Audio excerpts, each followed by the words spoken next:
আসসালামু আলাইকুম প্রিয় ভাই ও বোনেরা, আপনারা কেমন আছেন? আশা করি সবাই ভালো আছেন। আলহামদুলিল্লাহ আমিও ভালো আছি। চলে আসলাম আপনাদের মাঝে বিকেলের একটা নাস্তার রেসিপি নিয়ে। তো বিকেল হলে আসলে কি বানাবো আর কি খাবো বুঝে পাই না। আসলে ঠান্ডা পড়ার পর থেকে মনে হয় বিকেলে কিছু মুসমুসে কিছু বানিয়ে খাই। তো চলে আসলাম আজকে নিজের মানে যা মনে হলো তা দিয়েই একটা পাকোড়া রেসিপি নিয়ে। তো এখানে আমি কি কি নিয়েছি, সরিষা ফুল নিয়েছি, আলু কুচি করে, আর নিয়েছি পাতাকপি, এখানে নিয়েছি পেঁয়াজ পাতা। তো এই মানে উপকরণগুলোর সাথে এখানে দিয়ে দিব এখন চাউল, মানে চাউলের গুঁড়া দিতে পারেন। আমি চাউলের মানে ব্লেন্ডার করে নিয়েছি, আতপ চালের যেটা ব্লেন্ডার করে নিয়েছি। আপনারা এখানে চাউলের গুঁড়া দিলেই হবে, যার কাছে যেরকম থাকে।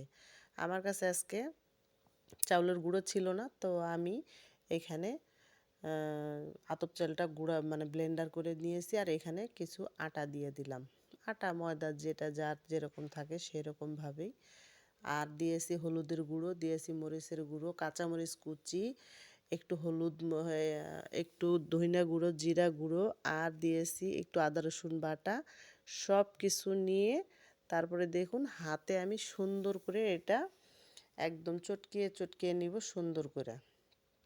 তারপরে এইভাবে নিয়ে তারপরে আমরা যেমন ডালের বড়া বানাই ওইভাবে শেপটা দিব।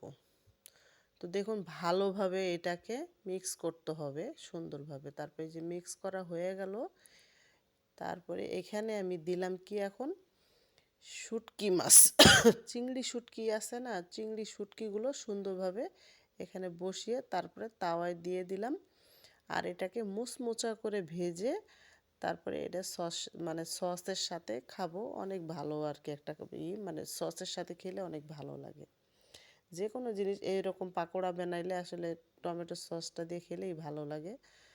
তো যাই হোক আমি এটা বানিয়ে নিলাম, আর মনে হলো যে দেখি আপনাদের সাথে একটু শেয়ার করি, তাই একটু ভিডিও করে নিলাম আর আপনাদের মাঝে শেয়ার করে দিলাম। তা কার কীরকম লাগলো আমাকে অবশ্যই কমেন্টে এসে জানাবেন। আর যদি ভিডিওটা ভালো লেগে থাকে একটু লাইক কমেন্ট করে আমার পাশে থাকবেন, আমাকে অনুপ্রেরণা দিবেন এগিয়ে যাওয়ার জন্য।